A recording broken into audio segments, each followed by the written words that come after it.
नमस्कार, India voice देख रहे हैं आप और मैं हूं आपके साथ सुचित्रा गुप्ता। वक्त हो चला है रिपोर्टर लाइव का, जहां पर दिन भर की तमाम बड़ी खबरें हमारे संवाददाता सीधा ग्राउंड जीरो से आप तक पहुंचाते हैं। रुक कर लेंगे आज की बड़ी और अहम खबर का। खबर गोरखपुर से है, जहां महाराणा प्रताप शिक्षण परिषद के संस्थापक समारोह में कार्यक्रम में सीएम योगी पहुंचे और सीएम योगी ने कार्यक्रम में शिरकत की।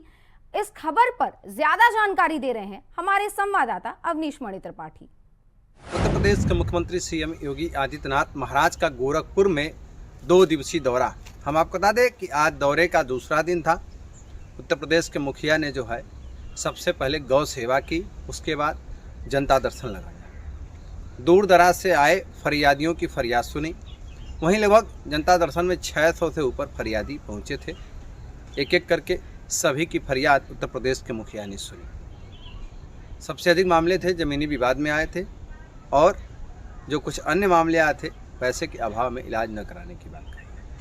उत्तर प्रदेश के मुखिया ने एक एक करके सभी फरियादियों की फरियाद सुनी और संबंधित अधिकारियों को दिशा निर्देश दिया कि शासन को इनकी मंशा बना के भेज जाए, ताकि पैसे के अभाव में किसी का जो इलाज है वो समुचित तरीके से हो सके। वहीं दोपहर बाद महाराणा प्रताप शिक्षण परिषदी के संस्थापक समारोह कार्यक्रम में पहुंच करके उत्तर प्रदेश के मुखिया योगी आदित्यनाथ ने अध्यक्षता की। हम आपको बता दें कि नोबेल पुरस्कार विजेता एवं बचपन बचाओ आंदोलन के प्रेरणा स्रोत कैलाश प्रसाद भी इस अवसर पे मुख्य रूप से मौजूद रहे। वहीं उत्तर प्रदेश के मुखिया ने जो है छात्रों को लाभान्वित भी किया और पुरस्कृत भी किया। रात्रि विश्राम गोरखनाथ मंदिर करेंगे, सुबह जनता दर्शन लगाएंगे। अवनीश मणि, गोरखपुर, इंडिया। राज्यसभा चुनाव में क्रॉस वोटिंग करने वाले सपा विधायकों के खिलाफ अब सपा एक्शन लेने के मूड में है। क्या है पूरा प्लान? खबर पर ज्यादा जानकारी दे रहे हैं हमारे सहयोगी मोहम्मद आसिफ। क्रॉस वोटिंग करने वाले बागी विधायकों पर सपा प्रमुख अखिलेश यादव सख्त नजर आ रहे हैं। इन्हें बाहर का रास्ता दिखाने के लिए अब सबूत और साक्ष्य इकट्ठा किए जा रहे हैं। हालांकि कुछ विधायकों पर सपा प्रमुख अखिलेश यादव का रवैया नरम भी रह सकता है। बता दें कि राज्यसभा चुनाव के दौरान बागी विधायकों ने बीजेपी के लिए क्रॉस वोटिंग किया था, जिसमें राकेश प्रताप सिंह, पूजा पाल, अभय सिंह, राकेश पांडे समेत 7 ऐसे नाम थे जिन्होंने बीजेपी के लिए बैटिंग किया और समाजवादी पार्टी को झटका दिया। उपचुनाव में जिस तरह से समाजवादी पार्टी को कहीं न कहीं इन बागी विधायकों की वजह से बड़ा झटका लगा, समाजवादी पार्टी सिर्फ 2 ही सीटों पर सिमट गई। अब इसके बाद 16 दिसंबर को शीतकालीन सत्र शुरू होने वाला है। इसके पहले सपा प्रमुख अखिलेश यादव कुछ विधायकों के खिलाफ कड़ा एक्शन ले सकते हैं। हालांकि पता यह भी चला है कि पूर्व मंत्री गायत्री प्रसाद प्रजापति की पत्नी यानी विधायक महाराजी देवी को लेकर सपा प्रमुख अखिलेश यादव का रवैया नरम भी रह सकता है। फिलहाल सपा प्रमुख अखिलेश यादव ने अपनी टीम के सभी नेताओं को साक्ष्य इकट्ठा करने की जिम्मेदारी सौंप दिया है। जल्द ही सपा प्रमुख अखिलेश यादव कुछ बागी विधायकों को बाहर का रास्ता दिखा सकते हैं, जिससे आने वाले 27 के रण में कहीं से भी सेंधमारी न हो सके। सहयोगी फैज के साथ आसिफ बेग, इंडिया वॉइस, लखनऊ। अगली खबर लखनऊ से है, जहां बांग्लादेश में हिंदुओं पर हो रहे अत्याचार को लेकर एक बड़ा प्रदर्शन हुआ। इस दौरान क्या कुछ हुआ, विस्तार से बता रहे हैं हमारे सहयोगी निखिल रस्तोगी। हिंदुओं के अत्याचार को लेकर आज लखनऊ विश्वविद्यालय से हिंदू संगठनों ने एक अपना पैदल मार्च निकालना किया है। आपको बताते चले, इसमें अधिवक्ता से लेकर कई ऐसे हिंदू संगठन हैं जो शामिल हुए हैं। ये विरोध प्रदर्शन लखनऊ विश्वविद्यालय से हजरत चौराहे तक आएगा। वहीं बात करें तो कई ऐसे हिंदू संगठन हैं जो लगातार सरकार से मांग कर रहे हैं कि बांग्लादेश को इसको जवाब देना चाहिए। राजधानी लखनऊ से निखिल रस्तोगी, इंडिया वॉइस। अंतर्राष्ट्रीय मानवाधिकार दिवस पर आज देहरादून में अलग अलग सामाजिक संगठनों ने जन आक्रोश रैली निकाली। क्या कुछ रहा जन आक्रोश रैली का उद्देश्य, बता रहे हैं हमारे सहयोगी अभय कैंतुरा। अंतर्राष्ट्रीय मानवाधिकार दिवस पर आज देहरादून में एक बड़ी जन आक्रोश रैली निकालने का काम किया गया। इस जन आक्रोश रैली में जो उद्देश्य था इस जन आक्रोश रैली को निकालने का वो यही था कि बांग्लादेश में जो अल्पसंख्यकों पर जो अत्याचार हो रहे हैं उसको समाप्त किया जा सके। एक संदेश देने का काम यहाँ से किया गया, क्योंकि आज मानवाधिकार दिवस के बात यहाँ पर हो रही है, अधिकारों को सुनिश्चित करने की बात यहाँ पर हो रही है। तो ऐसे में बांग्लादेश की जो सरकार इस समय खामोश बैठी है, वहाँ पर अल्पसंख्यकों पर जिस प्रकार से अत्याचार हो रहे हैं उसके खिलाफ कार्रवाई करने की बात उनकी तरफ से की जा रही है। एक कोशिश यही है कि जिस प्रकार से आज ये रैली निकाली गई, एक संदेश सभी में जहाँ पर जाने का काम किया जा सके, ये संदेश सभी तक फैल सके और सभी लोग एकजुट होने का काम यहाँ पर कर सके और बांग्लादेश सरकार को एक मैसेज दिया जा सके कि अगर अल्पसंख्यकों पर अत्याचार बंद नहीं किए तो उसका अंजाम बुरा हो सकता है, कड़े प्रतिबंध उन पर लगाए जा सकते हैं। इसलिए सभी लोगों को एकजुट होने का काम यहाँ पर करना चाहिए।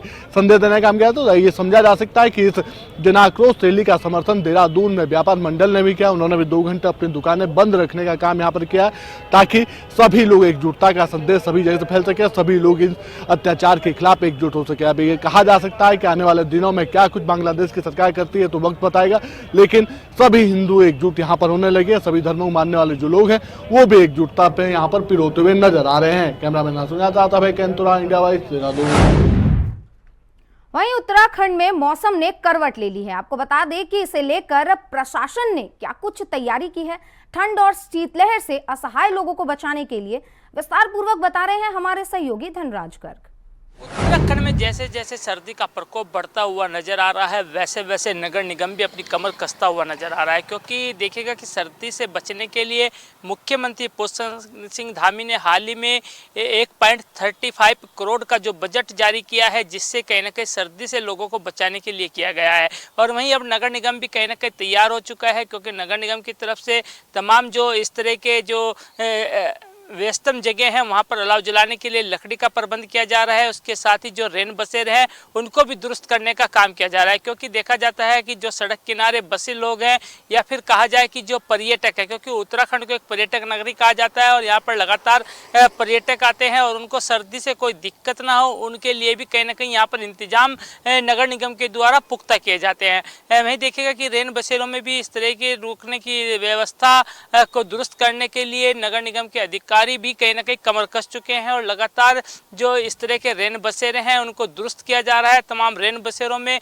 जो बिस्तर की व्यवस्था है या साफ सफाई की व्यवस्था है उसके लिए कहीं ना कहीं नगर निगम के अधिकारियों के द्वारा निर्देश दिए गए हैं। और वहीं जो व्यस्तम जगह है, यदि हम राजधानी देहरादून की बात करें तो आईएसबीटी हुआ या फिर आपका कारगी चौक का चौक हुआ या फिर रेलवे स्टेशन हुआ, इस जगहों पर कहीं ना कहीं जो अलाव का प्रबंध है वो भी नगर निगम के द्वारा किया जा रहा है, ताकि इस सर्दी में कोई भी इस तरह की मौत ना हो और कोई भी इस सर्दी से परेशान होता हुआ नजर ना आए। India voice Dhanraj Garg, Dehradun.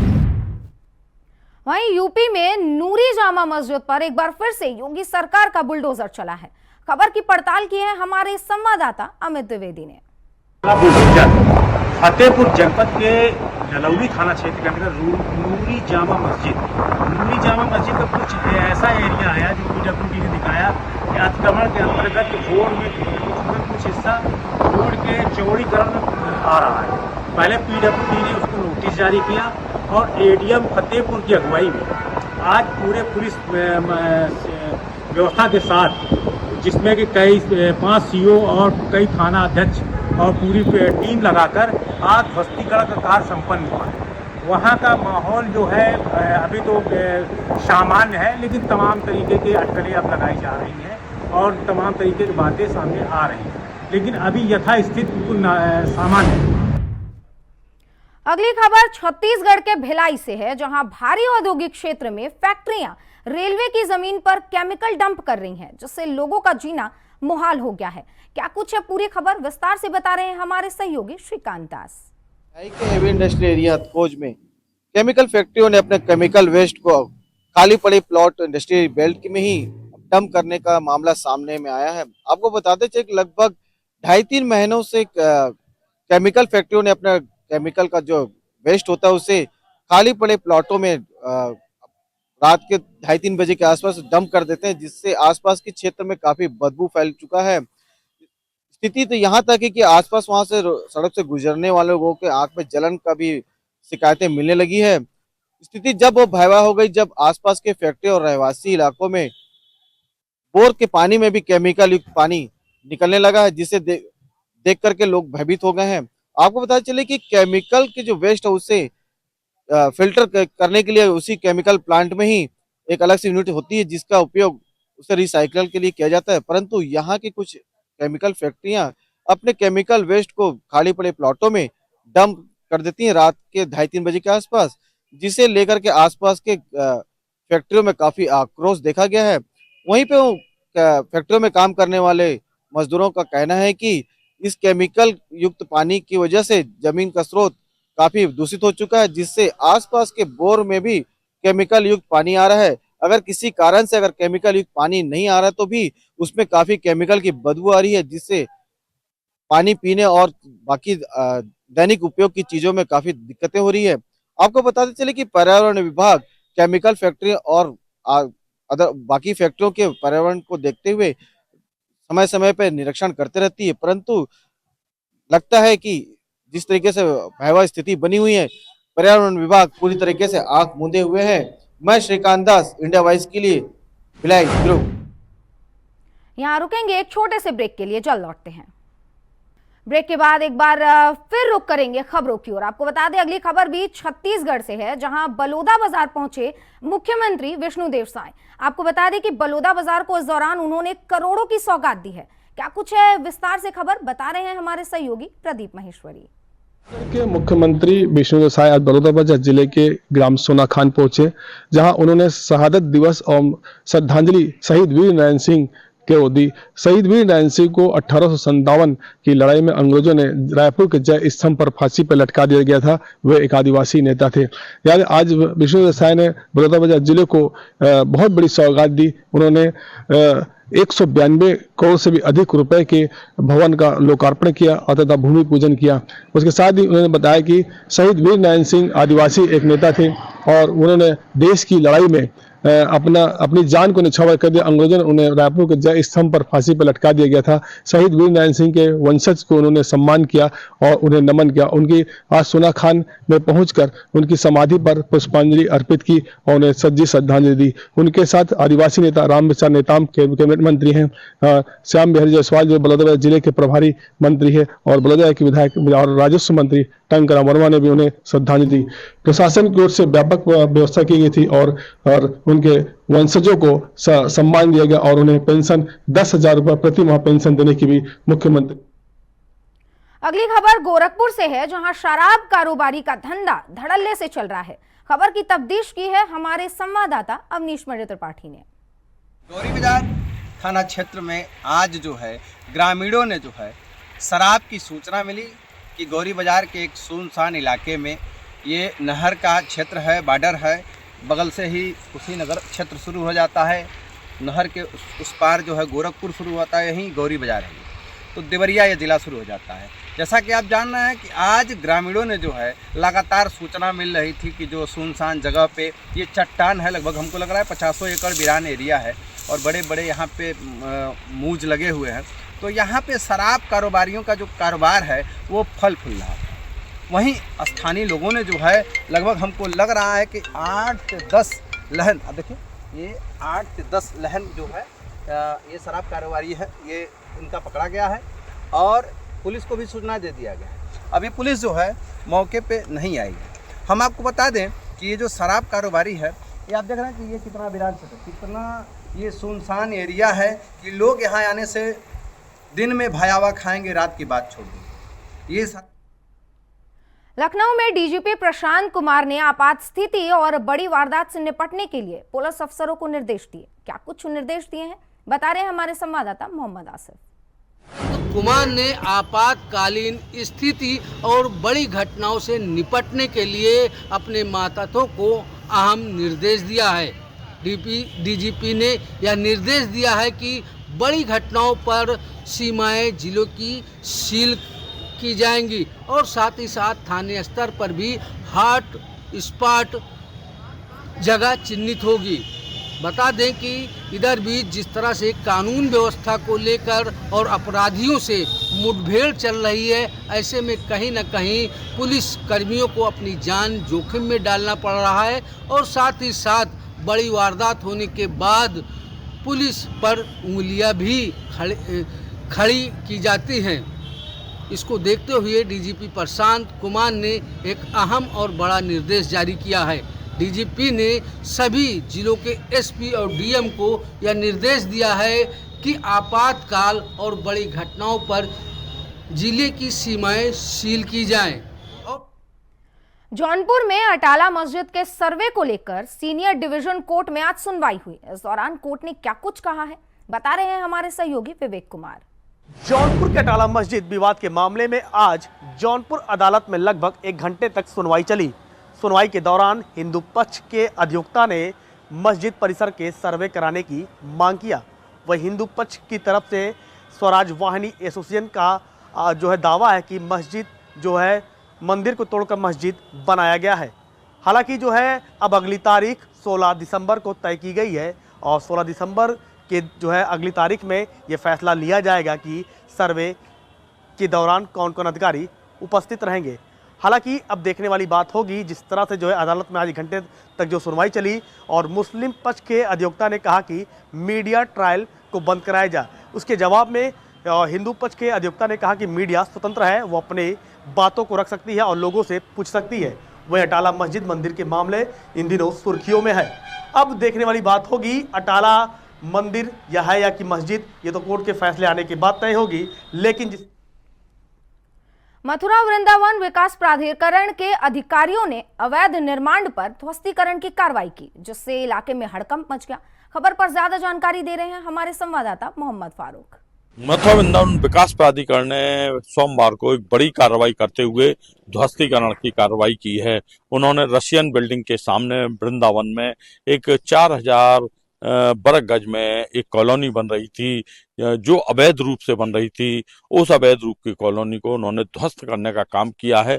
Bulldozer चलाकर जिस तरीके से जो अवैध बाउंड्री वाल और सड़कें बन गई थी, उन सबको उखाड़ने का काम किया है। अवैध रूप से जो प्लॉटिंग हो रही थी, उस पर तमाम अधिकारियों का कहना है कि इस तरीके से अगर अवैध रूप से कहीं भी कॉलोनी बनाई जाएगी या लोगों को बेची जाएगी, उस पर जो है ध्वस्तीकरण का कार्य किया जाएगा। उन्होंने लोगों से भी अपील की है कि जो भी अगर इस तरीके से धोखा करके और अवैध रूप से कॉलोनी का मानचित्र वगैरह स्वीकृत न करा के अगर बेचने का काम करता है तो वो बिल्कुल ना लें, क्योंकि विकास प्राधिकरण इस पर जो है कार्रवाई करेगा और विकास प्राधिकरण इस अवैध ध्वस्तीकरण को तुरंत जो है ध्वस्त कर देगा। इसको लेकर पीलीभीत की हर ब्लॉक में सचिवों के द्वारा सीएम आवास योजना की धनराशि को ठिकाने लगाने का काम किया जा रहा है। क्या है पूरी खबर, विस्तार से बता रहे हैं हमारे सहयोगी अमित पाल। पीलीभीत में मुख्यमंत्री आवास योजनाओं में अधिकारियों के द्वारा लगाया जा रहा पलीता, जैसे कि हमको बता दें पीलीभीत की ब्लॉक पूरनपुर, बिलसंडा, बीसलपुर में सचिवों के द्वारा है मुख्यमंत्री आवास योजनाओं में पलीता लगाते नजर आ रहा है। जैसे कि हमको बता दें ग्रामीणों से या विकलांग ग्रामीणों से 10-10 हज़ार रुपये की आवास के नाम पर धन उगाही की जा रही है। वहीं हमको बता दें बिलसंडा की ब्लॉक में बड़ी कार्रवाई DPRO के द्वारा की गई है। राम प्रकाश आर्या को जो है निलंबित किया गया है। उसके साथ में जैसे कि एक पर्सनल कर्मचारी उनका एक लड़का कार्य कर रहा था, उसके द्वारा धन उगाही की जा रही थी। राम प्रकाश अधिकारी के द्वारा जो है कि इशारों के द्वारा उसके द्वारा जो है कि धन उगाही की जा रही थी। जैसे कि हमको बता दें खबर सिद्धार्थनगर से है, जहां जिले के हर कोने में स्मगलर जो है उन्होंने अपना जाल फैला रखा है, जिससे बॉर्डर की सुरक्षा पर सवालिया निशान खड़े हो रहे हैं। खबर को विस्तार से बता रहे हैं हमारे सहयोगी राकेश यादव। सिद्धार्थनगर जिले में तस्करों के हौसले बुलंद है। चाइनीज लहसुन की तस्करी जोरों पे चल रही है, जबकि बॉर्डर पे 3-3 सुरक्षा एजेंसियां काम कर रही हैं, लेकिन फिर भी कैसे बॉर्डर पार होता है, ये तो सवालिया निशान खड़ा होता है वहाँ के सुरक्षा पे। आपको बता दूं कि बॉर्डर से 55 किलोमीटर दूर गोदाम बना के रखा है तस्करों ने, जहाँ से यहाँ दूर शहरों में और कस्बे में सप्लाई की जाती है चाइनीज लहसुन की। जिस तरह से चाइनीज लहसुन की भरमार सी पड़ी हुई है, पूरे मार्केट में चाइनीज छाया हुआ है। और तस्कर सीतापुर में कुछ शरारती लोगों ने रातों रात बीच सड़क पर माहौल बिगाड़ने की नीयत से मजार बनवा दी, जिसको लेकर बीजेपी विधायक निर्मल वर्मा भड़क उठे। खबर पर विस्तार से जानकारी दे रहे हैं हमारे सहयोगी नंद किशोर। जनपद में उस वक्त हड़कंप मच गया जब बिस्वा विधायक निर्मल वाल्वा ने एक अपने फेसबुक अकाउंट पर उन्होंने एक मजार को लेकर के पोस्ट की। पोस्ट इसलिए की गई क्योंकि नेशनल हाईवे पर रातों रात किसी अराजक तत्वों के द्वारा मजार को स्थापित कर दिया जाता है, तो उसको लेकर के विधायक आग बबूला हो जाते और क्षेत्राधिकारी बिस्वा और एसडीएम को बुला करके कड़े शब्दों में हिदायत देते हुए उनका वीडियो सोशल मीडिया पर वायरल होता है। वीडियो वायरल होने के बाद में पूरे जनपद में कई प्रकार के बातें की जा रही हैं। हालांकि प्रशासन ने अभी तक उस पर किसी प्रकार की पुष्टि नहीं कर पाई है और किसने मजार बनाई इसकी भी अभी तक पुष्टि नहीं हो पाई है। हालांकि आगरा में बाइक सवार दंपत्ति से लूट मामले में पुलिस को एक बड़ी कामयाबी मिली है। क्या कुछ है पूरी खबर, बता रहे हैं सहयोगी जीशान अहमद। आगरा के थाना शमशाबाद में 2 दिसंबर को एक महिला के साथ 2 बाइक सवार बदमाशों ने लूट की घटना को अंजाम दिया था, जिसके बाद तहरीर के आधार पर मुकदमा दर्ज किया गया। वहीं आगरा पुलिस कमिश्नर के निर्देश में कई टीमों का गठन किया गया था इस घटना की खुलासे के लिए। वहीं आज आगरा पुलिस ने इस घटना का खुलासा किया है। बीती रात को आगरा पुलिस और बदमाशों के बीच में मुठभेड़ हुई। मुठभेड़ में एक बदमाश के पैर में गोली लगी है, दूसरे बदमाश को आगरा पुलिस ने गिरफ्तार कर लिया है। वहीं उनके कब्जे हाथरस में हुए भीषण सड़क हादसे में 6 लोगों की मौत हो गई और 10 लोग घायल हो गए। विस्तार से जानकारी दे रहे हैं हमारे सहयोगी गौरव पुरोहित। हाथरस में भीषण सड़क हादसा हो गया है। हाथरस के गांव जैतपुर के पास, जो कि हाथरस जंक्शन के इलाके में आता है, एक कंटेनर और मैक्स की जोरदार भिड़ंत हो गई है। टक्कर इतनी भीषण थी कि इसमें मैक्स बुरी तरह डैमेज हो गई है और मौके पर 6 लोगों की मौत हो गई है, जबकि इसमें 10 लोग घायल बताए जा रहे हैं। 10 में से झांसी में डबल मर्डर की वारदात को अंजाम दिया गया, जिसके बाद से इलाके में सनसनी फैल गई। खबर पर विस्तार से जानकारी दे रहे हैं सहयोगी शेख गुल मोहम्मद। झांसी के थाना तोड़ी फतेहपुर के ग्राम कुटेरा में सुबह सुबह एक घटना घटित होती है, जिसमें एक व्यक्ति द्वारा एक पति और पत्नी के ऊपर तलवार से हमला कर दिया जाता है, जिसमें मौके पर ही पति की मौत हो जाती है, जबकि पत्नी को गंभीर हालत में सामुदायिक स्वास्थ्य केंद्र में भर्ती कराया जाता है, जहां उपचार के दौरान उसकी भी मौत हो जाती है। इस डबल मर्डर को लेकर पूरे इलाके में दहशत का माहौल हो गया था। जैसे ही इसकी सूचना पुलिस को मिलती है, मौके पर पुलिस पहुंचती है और आरोपी को हिरासत में ले लेती है। वहीं झांसी के और इसी के साथ रिपोर्टर लाइव में आज के लिए बस इतना ही। देश और दुनिया की तमाम खबरों के लिए बने रहिए इंडिया वॉइस के साथ। नमस्कार।